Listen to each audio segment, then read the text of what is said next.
2,000 Chelsea fans here to back their team in the Parc des Princes. Chelsea's Champions League winning defensive partnership line up on opposite sides tonight in the final. Jose Mourinho said PSG would face a different Chelsea team to the one that lost here in the first leg of last season's quarter-final. Willian. Swung in by Fabregas. Handed away by Thiago Silva, only to John Terry. Cahill's flick, and it's in from Ivanovic. Branislav Ivanovic has come up with another huge goal for Chelsea. Well, I just can't believe this man. He just gets so many important goals. He's so good at defending situations, but we don't give him the credit that he's due for being in the right place at the right time for scoring goals. You can see, you think the ball's gone dead here. It's whipped back in by John Terry of all people. You said, Rob, there's a little flick here, and there he is, Ivanovic.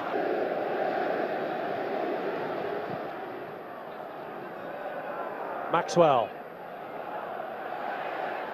uses Matuidi. Cavani!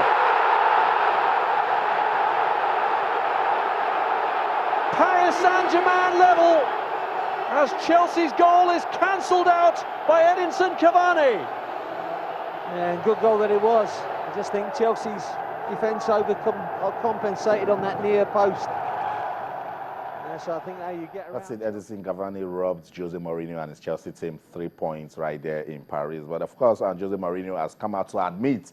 Jose admitted, guys, come on, Jose admitted that his Chelsea team was fortunate, that PSG was a better side. I want you to talk to us after watching that game between Chelsea and PSG. Do you think the French team can come to Stamford Bridge and stun the Blues? Talk to us on Twitter, our channels on _sport. Ivan, good one. PSG showed some character, came back. I think they even had a chance to win it towards the end. They had series of chances. You know, they had 7 shots at goal, 5 on target, which Thibaut Courtois duly responded to all of those attempts on target. But I think for PSG, it's a welcome development. They're beginning to rub shoulders with the big boys. I remember the group stage game against Barcelona, which they won by 3-2 at the Parc des Princes. It was a very, very good game, and they've shown that against Chelsea, they can always hold their own. Now, going to the second leg at Stamford Bridge, Chelsea scored a goal, so they have the advantage. The away goal. If it ends 0-0 at the bridge, Chelsea qualify. But PSG know that they have a goal or two in Edinson Cavani and Zlatan, so they'll go all out for it. But the only advantage Chelsea have right now is that they know if they go ahead and score a goal before PSG will do everything possible, which means throwing risk. And when you throw risk at Chelsea, forget it. The likes of Hazard and Co will cut you out. Even let's see the results from last night. That's it on the screen. FC Basel and FC Porto ended 1-1. But the man of the match actually was Mark Clattenburg. We'll come to that. And then good to see Cristiano Ronaldo scoring again after a month. Real Madrid traveled and showed champions stuff. Defeated Schalke 04 right there in Germany by 2-0. But talk to me about FC Basel and FC Porto. Was it really Clattenburg's, or it wasn't just communicating with his officials on the touchline? Well, I think it was a mixture of both. You know, him being Clattenburg and the lack of communication between him and the other official, which were the linesmen on the night. But I think that the content, the issue right now is the 2 goals Porto scored that were disallowed. The first one, you know, from Christian Tayo, it didn't look offside. It looked as if he bit the offside trap, but then Clattenburg could do it out. Then the second goal was one scored by Casemiro off a corner kick. It was nodded back into the 18-yard area, and Casemiro put it home. But the key thing here is there were 2 FC Porto players disrupting play. They didn't touch the ball, but they were disrupting play. How? They were blocking the view of the goalkeeper, and we know the rules.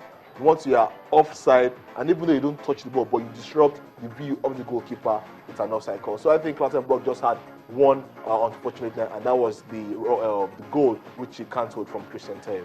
Yeah, that's it. When the action moves away from the players too, the referee is not so good. But that's the human angle to sports, and there's nothing anyone can do about it. We know Cristiano Ronaldo is back scoring for Real Madrid, and then Marcelo scored the second in that one against Schalke 04. Boxing fans, let's talk boxing now. Manny Pacquiao and Floyd Mayweather Jr. we will not have rest until they give us that fight. Ivan, Freddie Roach has come out to say it would be nice to see this fight happen, and I'm glad Manny Pacquiao team seem ready to have this fight. But what's going on, Mayweather? Well, you know, this fight has been on for about 5 years plus. You know, like I told a friend last week while we were having a discussion, I said, if this fight happens this year, I don't think the excitement that has been, you know, kept for 5 years will be seen. You know, the fight, this young, rather these great boxers, they've grown in age, and right now, there's a trend. If you watch the last 5 bouts of each of them, they've not won outrightly. Yeah, they've struggled to win. No knockouts. Boys have been catching up with them, and I think that what we expected 5 years ago, we won't expect it today. However, even if they still fight today, all of the glamour, all of the spectacle that will be built up to the fight will be worth it. Ivan, this is macho, and these guys are not talking. We're waiting for May 2nd. We're waiting for. The thing is Mayweather. I think Mayweather is the one trying to chicken out of this fight. Yeah, he wants to retire a champion, I think so. Yeah, he doesn't want his record blemished. I mean, it's the money man. He wants the right money for this fight, otherwise he's not going to have it. That's it. But let's listen to Freddie Roach, Manny Pacquiao's trainer. He's optimistic that this fight will happen, and he says, hey, both boxers should come out and give the fans a good fight. That's what we want. Freddie Roach speaking to us this morning on the program. Let's listen to him right back. Stay with us.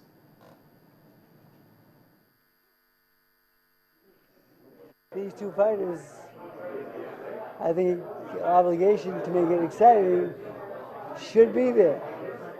But I know my guy will be there. I know that. I don't think the other guy will be there because I don't really think he cares about the fans. I think he just wants to do enough to win. And Manny's not like that. That's why Manny get knocked out a few times because he does take chances. And that could happen again.